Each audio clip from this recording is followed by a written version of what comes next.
Hi folks. Well, I know it's a long time since my Ariel seized up and I stripped it down, and I left you with the bottom end woes, which I thought didn't look too bad, but there was a few issues, and it turned out to be even worse than that.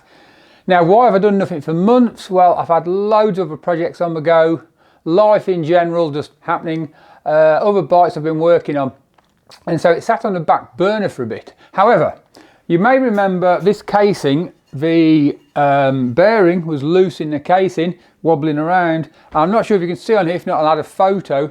You can just about see a lovely brass surround around the bearing. A collar's been made. So that's been turned down, a tiny little collar made to fit, to make that bearing a nice tight fit. Fantastic job, and there isn't much meat there to do that. The guy who did it, Derek, and a big thanks to Derek, what a wonderful job. The Ariel Club is a great club to be in with some wonderful, helpful people. Now, not only was that bearing, which I did know about, I did say that the crank seemed okay. Well, apparently not. The big end was partly badly, again I'll put a photograph if you can't see this. Can you see the damage in there? Half of it was okay and half of it was pretty trashed. Not only that, some of you will know that this is a 49VH. It shouldn't have the angled crank pin, it should be the straight pin.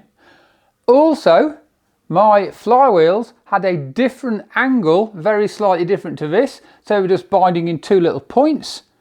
The crank wheels were a bit like that, as you can imagine, and one of the shafts was not square to the flywheel. So basically, oh yeah, and it should have, in my model, steel flywheels, and it had iron.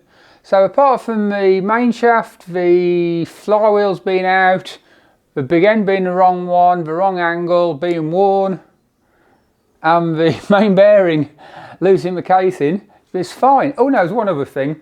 The bearing on the crank, I can hardly hold this. This side here should be a roller bearing, and I had cheap ball bearings in mine. So there should be a ball bearing both sides and a roller on the end. Mine just had 3 ball bearings. So apart from worn out mains and completely wrong crank parts and everything else, bit of a mess. Anyway, it's fine here now, ready for a clean and a wash, because it's been sitting in my garage for far too long. And I'm now going to clean it all up, reassemble. My good friend Derek has shimmed the crankshaft, made sure everything's in the right, exactly as it should be to get the end float right. I've just got to give it another quick clean, assemble, and I'm well on the way to getting my Ariel back on the road. Well, as you can see, bottom ends in the bike and together. I gave it a good old clean. It may have been clean before, but there was a bit of dust and stuff on it. So good clean, assembled it nicely. I used some gasket sealant to seal the 2 crankcase halves. Never gone mad on that stuff, just enough. You obviously put the engine plates on to get the engine in, you know, when you put the engine together. And it's a bit of a fiddle getting in here. I don't know if you've done one of these, but it's all gone in well. And now I'm just going to sort out all the peripheries, because stuff's been buried in the back of my shed for months, and slowly assemble top end, the side, the cams and all that kind of stuff. So, quite successful so far, and now I'll crack on. Well, it's a few days later now, and as you can see, things are progressing. You may be wondering, what is this contraption here? And I went to put there's the cush drive. It's like a big powerful spring with nuts holding it down. And on my BSA, the threaded shaft comes out and you put the nut on and you tighten it down, it tightens the spring. On this one, it's almost flush at the end, and you have to push really hard to get this end cap that's covering the spring to get the nut on. And I couldn't do it. There's just not enough thread sticking out to get it on. I asked on the Ariel forum and I had a few replies, one of which, in fact a couple of which were brute force mate, man up. Okay, I couldn't. And 1 or 2 people said, oh, they use cable ties to pull the spring together, which is quite a good idea. I did try that and it sort of went wrong. It just didn't work. Nearly did. I should have persevered. But then I had a better idea, and as you can see, this is a main bearing puller, and it's got, I've put a couple of bolts through it, grabbing the back of a sprocket and the chain. We're not really holding it tight, we're doing no damage, but it's just enough, so if I tighten up the nuts on this side, to pull it in a bit to get my nut on. And you can see there's one nut on already. There's two nuts in this tab washer. Make sure you get a tab washer. I got it from Dragonfly. In fact, it's held me up waiting for that. And so I've got the tab washer, tighten that down, tab washer, put the other nut on, tighten it all up and get this chain tension right. It's important to get this chain tension right. It is right, I've set it up before I put the nut on. If it's too loose, it can do some right damage jumping around.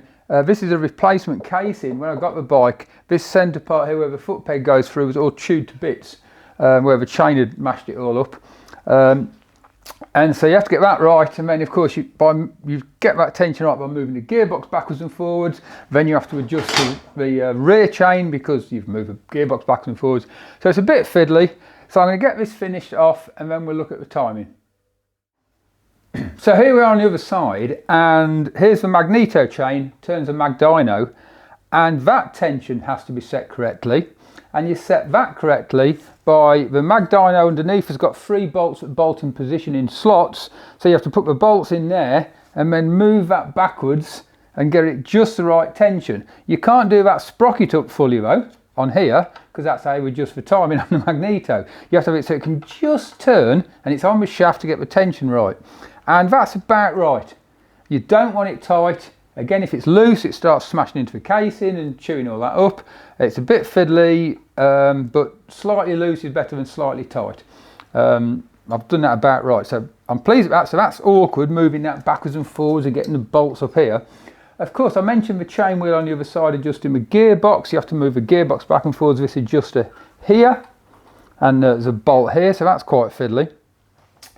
Now, to set the timing, you have to get the piston into the correct position. I'll do it without the head on because it's easier to measure. So piston correct position, that's wrong one. So I'll just get that into inlet, squeeze, bang, yeah. So that's top dead center. I think it's 5/8, so I'll go and check. 5/8 before top dead center. So you get that into the correct position. Then I have to go back around the other side where the Magneto is, turn that manually to where the points are just opening. So obviously it's free to turn at the moment.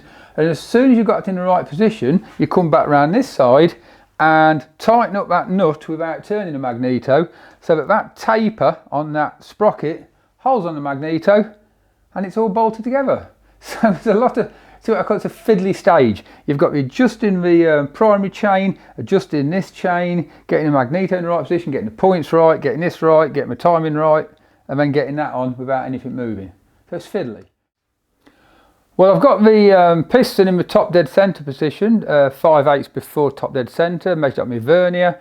Then what you need is some Rizzler paper like this, some blue Rizzlers, they're the thinnest, I think, and you turn the Magneto round to where the points are definitely closed, and you can just about see this. I've done this earlier because it's fiddly set up. So that's got some paper in, a bit of Rizzler paper. I'm pulling it lightly so they're definitely closed, and I turn it very gently.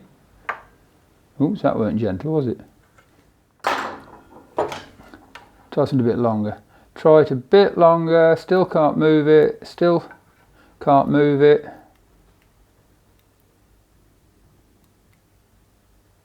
Still can't move it. Should be about here. I can just pull that out now without it tearing. So that is the points in the correct position. So now I nip around the other side and tighten up that bolt on the sprocket I showed you earlier.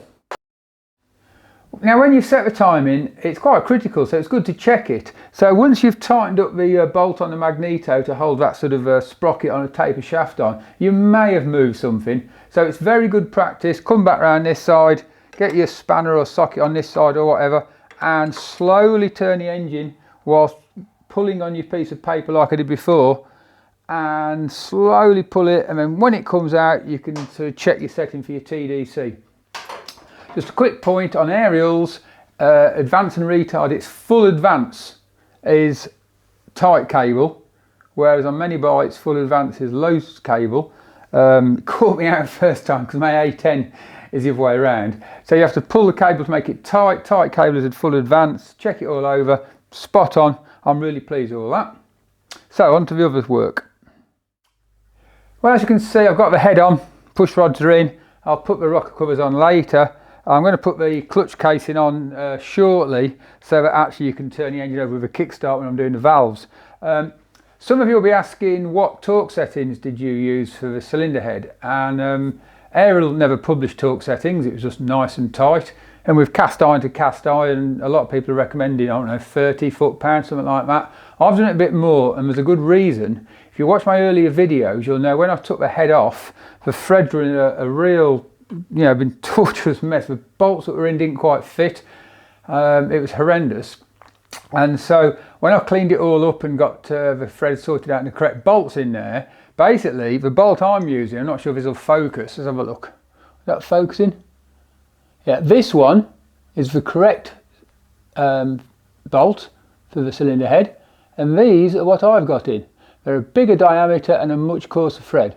So I thought I'd tweak it up a little bit more. No doubt some of you engineers out there will say, oh, I'm not sure about that. But I did it 40 foot-pound, so that's nice and tight. Now I'm going to get this cover on so that I can turn the engine over with a kickstart and get the thing finished. So that's the clutch cover on. Now some of you aerialists out there who know these bikes will be saying, haha, he's made a mistake. Because the foot peg goes through this hole here, and the end of the foot peg has got an area like that which is too big to go through. However, on my one, there's two different ends. This one has been modified in the past, so I can fit it on whenever I want, easily peasy afterwards. This bike, the history of it, it was used for trials competitively. It was used for trials for a good few years. And there was a few things modded about it. One of them in particular is if you want to change the gearing, you have to change your front sprocket. To change your front sprocket, you've got to take this cover off. You've got to take all the clutch off because this piece of metal here sits behind the clutch, and everything has to come off. So what some people did was either they cut through there and had a dry primary. I've seen a few like that. Or in my case, that's how mine was. Big hole here. So that's how it should look, and that's how mine looked, so that you can just undo the cover, whip it off without having to take the clutch off, do the gearing, do whatever. So that's why that was no doubt modified to aid that. That was the original case. So yeah, some modifications on this. So now to put the clutch on, the clutch wheel's on in position. You have to line up those holes there. There's a washer here which goes after there. It's like a little tab washer that fits nicely on there. That'll fit against the clutch centre when it goes on. And then we've got this special little sort of tab washer, very strange shape, which goes on here. So when you put the clutch bolts in to put the two halves together, you tighten it up and you can just bend the little tabs over, stop it moving. So I'll get on with that now and get the clutch finished. Well, it's a couple of days since I last did some video in, and as you can see, things are progressing. I've not spent that long in the garage, but I've spent long enough to get the clutch on, get the cover on. You can see here the clutch casing, head, the push rods and all that, the rocker boxes. So yeah, it's really coming on. Actually, when I did the rocker boxes, you might remember, because this is a WNG frame with a 500 engine squeezed in, there's not much room here, they're hard to get on. And I managed to squeeze them in, and I've got new aluminium gaskets I'm trying out, see if they're any good. And I managed to get it all in. And then I noticed that the clearances of the valves were huge, and I'd left the valve caps off. Little caps that sit on top of the valves, so I'd take them off again and fit those. I could perhaps have fitted them in anyway. What a pain. So now I'm going to put all the rest of this together today. There's a very good chance I'll have it fired up this afternoon. It depends on other family commitments, of many kind of things many of you'll know about. But I should hopefully get it fired up this afternoon or tomorrow. So right, better crack on. Well, as you can see, there's some really good progress made. Exhaust's on, carbs on, all the levers are on, all the cables are on, foot pegs on, everything's on. So yeah, I'm almost ready to go. I need to put the petrol tank on. It's got a new tap to fit. And once that's on, I think, obviously I've got to check over. Oh yeah, I've got to put the battery in, wire up the electrics, there's not much of them. And then I'm ready to go. So I was hoping to have it going in about an hour, but unfortunately I've had a call out to a friend's house. All their electrics are off. Can I please go and help them? So I'm going to do that now. So maybe when I get back this evening, if it's not too late. If not, in the morning, I'll be firing it up and hopefully going for a test ride. Fingers crossed. Right then, moment of truth. It's a bit late now, it's getting a bit dark. I don't look it on my camera, but let's give it a shot. So that's fuel on. Give it a tickle.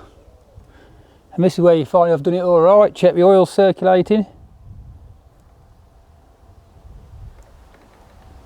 Any petrol coming through? Yep, petrol's coming through. Stand up.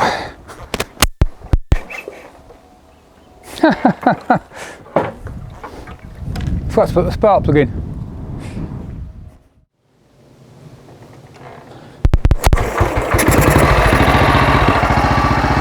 Second kick. Pleased with that. Sounds nice.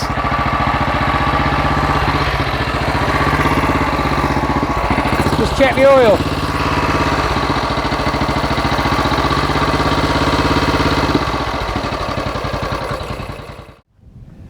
Well, that was a success. Second kick, started nice, sounded beautiful. Win, win, win. Obviously I need to go for a road test. I'll do a test, a bit of fettling, check it all down, and then I'll be off green laning on it. So there'll be some videos in the near future of me green laning again on this bike. I hope you've enjoyed this rebuild. Went over a year. And please, if you did enjoy it all, you know what to do. Click like, subscribe, and see you back here for later videos. Bye.